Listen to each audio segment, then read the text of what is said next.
Est-ce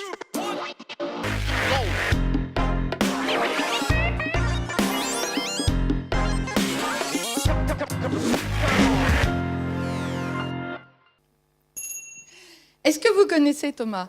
Vous connaissez Thomas, l'infirmier de l'hôpital de Meudon? Moi, je vais vous parler de Thomas. Je l'ai vu tout à l'heure, Thomas, je l'ai observé. Il demandait conseil à une infirmière pour réaliser un pansement. Interroger une collègue au travail, apprendre sur le tas, c'est cela, un apprentissage informel. Un apprentissage en dehors de l'école, sans objectif ni moyen défini à l'avance. Bien sûr, ce mode d'apprentissage peut faire peur, mais il est efficace.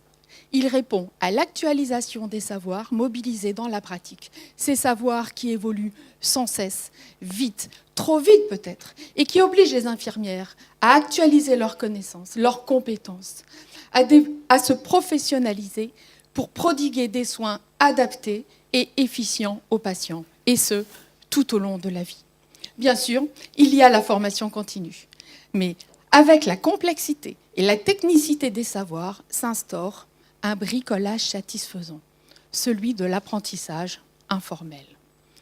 L'enjeu de l'apprentissage, ce sont les savoirs dans le juste temps et adaptés au travail réel.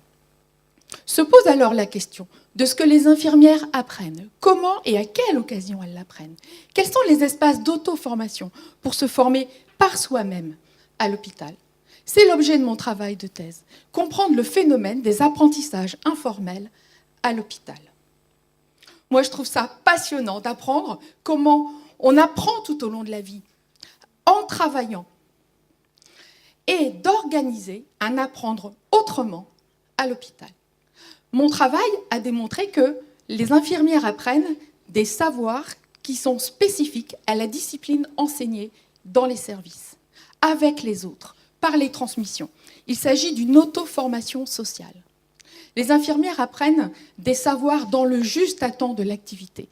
Par exemple, Thomas, il apprend avec une infirmière comment gérer les conflits d'équipe, mais il apprend aussi avec le médecin comment lire un électrocardiogramme à l'entrée d'un patient aux urgences. Il existe toutefois des différences significatives selon les personnes et selon l'environnement, faisant évoquer la notion d'îlot apprenant, qui serait des temps, des espaces de rencontre entre, d'une part, les dispositions des professionnels et leur environnement de travail. Ainsi, l'hôpital serait-il perçu comme un archipel apprenant plutôt qu'une organisation apprenante? Mon travail de thèse sert à visibiliser ces apprentissages informels des infirmières et à identifier des leviers pour que, au-delà de cet archipel,